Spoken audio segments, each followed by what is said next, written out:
ya está cumpliendo Donald Trump su primer año. Hoy, cada vez que él habla de utilizar a las Fuerzas Armadas, la gente le cree. Groenlandia representa una plataforma de defensa o de lanzamiento de misiles ofensivos. Bienvenidos a Armando la Agenda con Amada. Yo soy Amada Castañón y con Armando Guzmán, corresponsal de Azteca Noticias en Washington, revisamos la agenda que se marca desde la capital estadounidense.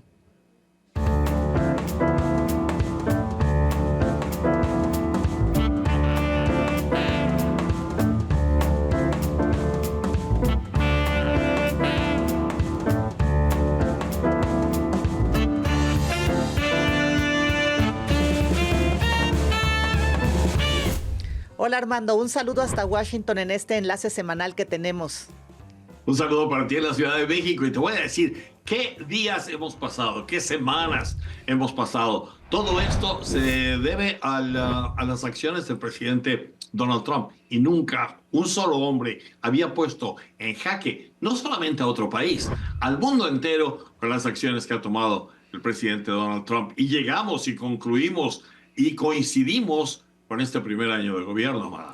Así es, ya está cumpliendo Donald Trump su primer año, aunque pareciera más, de este segundo periodo en la Casa Blanca, en un año en el que ha dominado su política proteccionista marcada con los aranceles, presiones a sus aliados, operaciones fuera del marco legal internacional, y aquí nos lo han dicho varios de nuestros invitados, un estilo disruptivo de gobernar. Armando, ¿por dónde tenemos que empezar?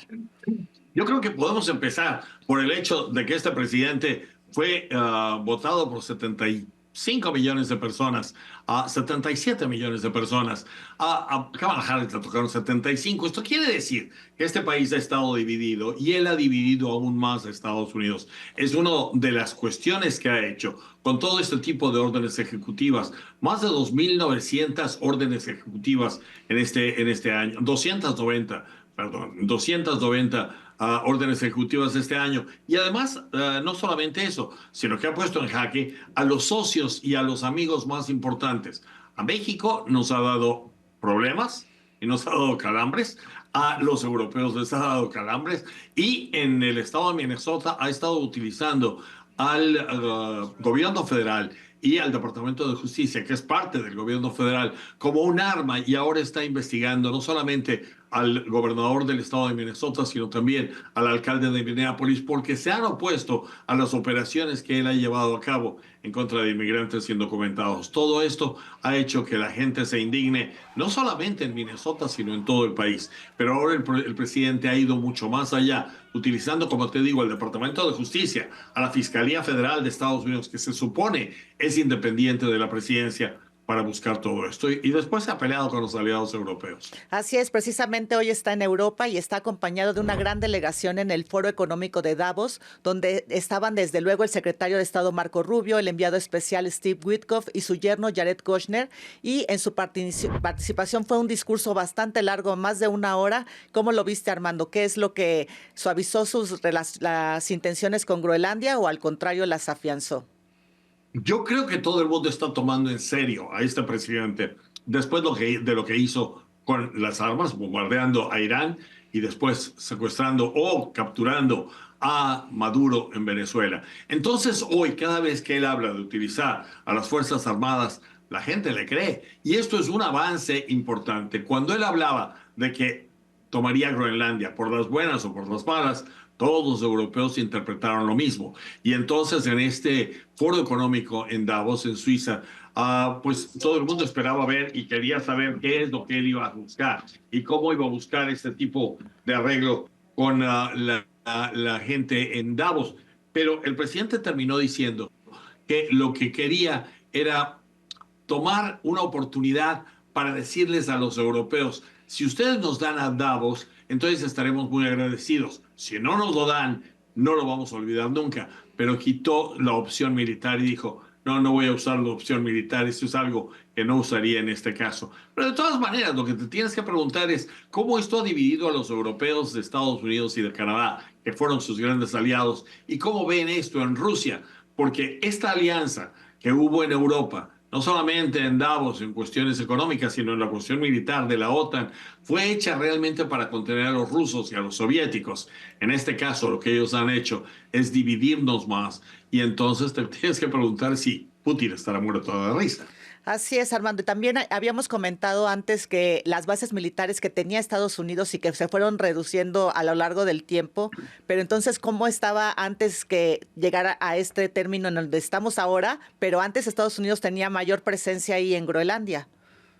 Es cierto, y es porque en realidad Groenlandia representa una plataforma de defensa o de lanzamiento de misiles ofensivos en contra de Rusia, de China, porque en el mundo, en la parte norte, es en donde entrarían los misiles de uno y de otro lado. No van alrededor del planeta, sino que van por encima. Entonces, el hecho de que la plataforma esté en el techo del mundo, esto le daría a Estados Unidos esta ventaja.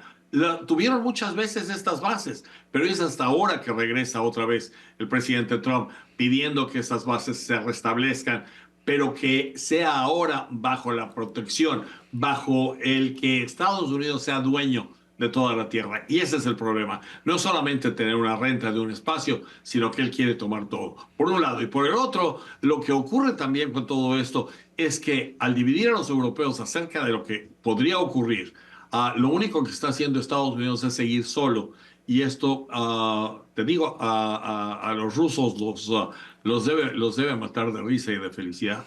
Sí, también en todo esto no hemos visto qué opina la gente de Groenlandia. O sea, son 60,000 personas, son muy poquitos, pero que también tienen una cultura y ahora dicen, ahora somos el centro de la discusión, están hablando de nosotros cuando nadie se había preocupado por esa población y ahora ellos dicen, tal vez no queremos ser ni de Dinamarca ni de Estados Unidos.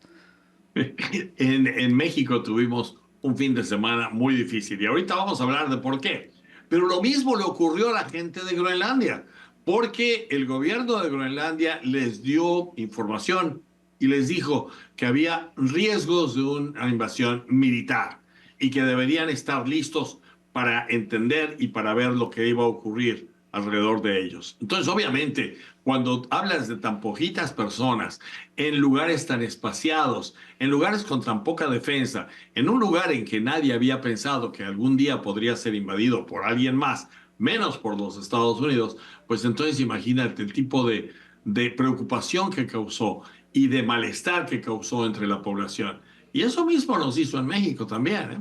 Así es, Armando. Y también en la conferencia de prensa del 20 de enero, en el día que cumplió su aniversario, enlistó sus triunfos el presidente Trump, entre ellos que ha detenido la inmigración ilegal, que ha salvado a millones de personas en todo el mundo, al detener estas 8 guerras que dice que ha detenido. Pero así también como tiene sus seguidores, también hay gente que no está tan contenta con su gestión, ¿verdad, Armando? Y qué bueno que lo tocas, Amada, porque cuando tú te das cuenta de esos 77 millones de personas que votaron por él, que es la mitad del país, o sea, vamos a volverlo a decir, no todos votaron por él, la mitad del país votó por él, la mitad votó por la otra persona, y por Kamala Harris, y la diferencia fueron 2 millones, de un montón, de 180 millones, 2 millones es muy poco, pero bueno, esa fue la diferencia. Ahora, el 47% de la gente que eligió a Donald Trump dice hoy estar arrepentida. Y esto no lo encuentras fácilmente. La única forma en la que ha habido otro presidente con peor conducta y con peor prestigio entre la gente y ganas de seguirlo eligiendo como gobernante fue en contra de Donald Trump la primera vez. Son los únicos dos presidentes o los únicos dos periodos presidenciales en que la gente ha estado harta y ha dicho, no más, estamos arrepentidos. Y eso le pasó a la mitad de la población. Te voy a decir, hay que tener mucho cuidado porque vienen ahora las elecciones. Hubo una encuesta rápidamente en Washington este fin de semana en el que entre 18 y 19 escaños que mantienen hoy los republicanos en la Cámara de Representantes pasaban a los demócratas. Si eso ocurriera dentro de unos meses, en noviembre, y viéramos todo este desarrollo en los próximos meses con las primarias en las que se elegirán candidatos para la Cámara de Representantes y para el Senado, si eso ocurriera, Donald Trump tendría serios problemas y él mismo reconoce que si la Cámara de Representantes se la quitan los demócratas, él va a ser sometido a juicios, no a uno, a muchos por todo lo que hemos visto en los meses anteriores. Uy, ya veremos. Y también antes de partir a Davos, Suiza, Trump hizo comentarios relacionados con México que también hicieron eco aquí en nuestro país. almost 100% of the drugs coming in by water. Now we're going to be very shortly starting drugs coming in by land. We know exactly where they're coming from. And I said, why is it the Gulf of Mexico? It should be the Gulf of America.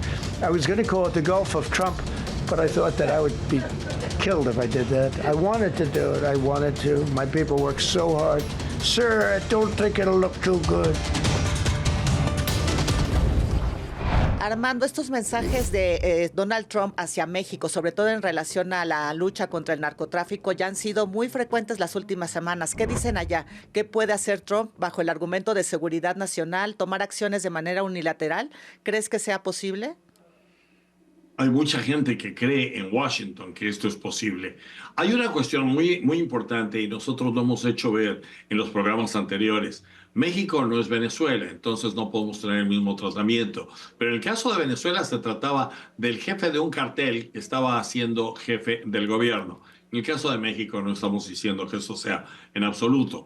Lo que ocurre con México es que es un conflicto con los carteles, no con el gobierno ni con el pueblo de México. La cuestión es si el gobierno de México continúa dando la impresión de que va a proteger a esos carteles como si fuera parte de ellos.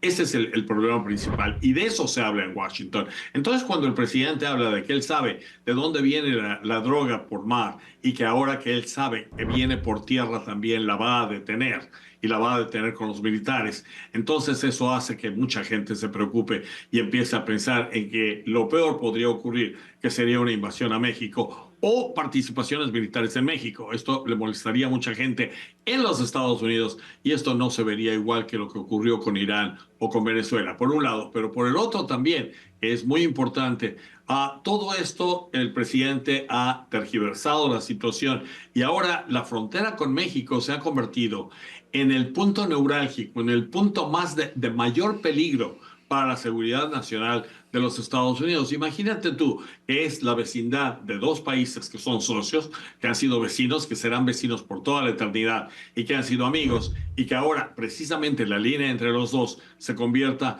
en un punto delicado y el más peligroso para la seguridad nacional de Estados Unidos. Cuando él dice esto, preocupa a mucha gente y hace ver que la cuestión de la droga la puede utilizar él también como un pretexto, como utilizado en otras ocasiones. Eso es lo que se dice en Washington. Cuando se avisó de operaciones militares en el Pacífico este fin de semana, mucha gente se preocupó por eso, porque lo interpretó como acciones que podrían ser en contra de México o del territorio mexicano, a pesar de que no solamente era México, sino Centroamérica y Sudamérica también. Pero no solamente eso, durante el fin de semana llegó un El avión avión. Hércules cargado con, ahora nos dicen que es con soldados, con empleados, que traía mexicanos, no que traía americanos, y que llegó ahí al aeropuerto de Toluca, y cuando tú pones 2 más 2 y llegó el Hércules militar, y alguien tuvo el mal gusto de ponerle unos misiles crucero enfrente a esos misiles crucero que son puestos con inteligencia artificial o con algo más que son totalmente falsos, ese avión nunca llevó esos misiles. Y esos misiles no hubieran podido ser de ninguna utilidad en México porque no los prendes con un cerillo. Necesitas plataformas para esto. Pero la gente no lo sabe. Entonces la gente tomó esto como un peligro y como una alerta. Y el fin de semana que tuvimos en México fue muy desagradable. Así es, y con tanto ruido en medio de esta conversación tan tensa que hay entre México y Estados Unidos, pero también por un lado está haciendo, pareciera que el presidente Trump está presionando, pero por fuera está diciendo que las cosas van bien y que le cae muy bien la presidenta, pero en realidad quién sabe qué estarán pensando o trabajando tras bambalinas. Tienes toda la razón. Y la cuestión que más le inquieta a la gente. En Washington, por ejemplo, toda esta cuestión de los aviones y de los vuelos y de todo, se tomó como algo que no tenía realmente mayor importancia, como algo que ocurría naturalmente. Entonces, ni siquiera la prensa se ocupó de toda esta situación. Pero el problema continúa. Ahora, ¿qué se dicen los dos gobiernos? Vamos a hablar más de eso al final del programa, pero lo que es importante es saber realmente lo que se dicen entre los dos, porque por un lado se dice que hubo una conversación entre los dos presidentes que fue muy corta, muy tensa, muy tersa, que el presidente le puso condiciones a la presidenta. Por otra parte, la presidenta dice, no es cierto, eso fue una cosa muy agradable, hablamos poco tiempo porque él tenía otras cosas que hacer, yo también. Entonces, ¿cuál es la verdad? Mientras no haya esa verdad y mientras no tengamos una imagen clara y real de lo que ocurre, vamos a seguir viendo como un peligro todo esto. Y eso hace, Amada, que haya analistas que estén viendo la posibilidad de que esto se torne en algo bastante más serio y bastante más desagradable.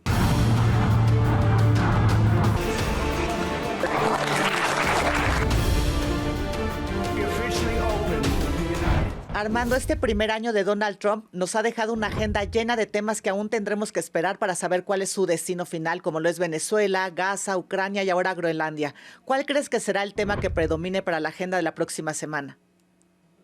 Yo creo que vamos a hablar de México y Estados Unidos, porque es muy importante. Esta semana, al final de esta semana, habrá una reunión de alto nivel. Estos grupos de alto nivel fueron inventados realmente para que a nivel de gabinete presidencial de los dos países, México y Estados Unidos, los secretarios de defensa de los dos países, los secretarios de Hacienda o del Tesoro de los dos países, los secretarios de Relaciones Exteriores y de Estado, que son los equivalentes, tuvieran un contacto directo, se sentaran, se vieran cara a cara y se dijeran las cosas como son.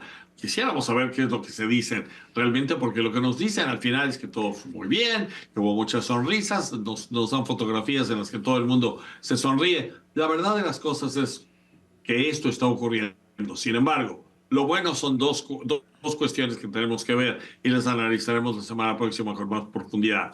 Una, el hecho de que en Estados Unidos la relación con México oficialmente siga siendo buena. Y dos, que todos estos discursos y posibilidades de que haya intervenciones militares para los estadounidenses no parecen existir. Para el gobierno de los Estados Unidos no parece existir. A la gente del Congreso sí, pero esas son dos fuerzas distintas. Y vamos a platicar después de que sepamos qué es lo que ocurre en esta reunión de alto nivel de los miembros de los gabinetes de los dos países, Amada. Así es, Armando, y estaremos pendientes de tus redes sociales porque ahí nos vas poniendo al tanto minuto a minuto de lo que va ocurriendo y créeme que todos estamos siguiéndote para saber un poco sobre qué va y saber si nos resuelven estas dudas sobre cuál es la realidad que estamos viviendo en la relación México-Estados Unidos. Y es así como llegamos al final, Armando. Sí, nos tenemos que despedir porque se acabó el tiempo, pero regresamos. Y estamos aquí toda la vida. Ustedes nada más nos sintonicen, nos busquen en las redes. Estamos aquí a todas horas.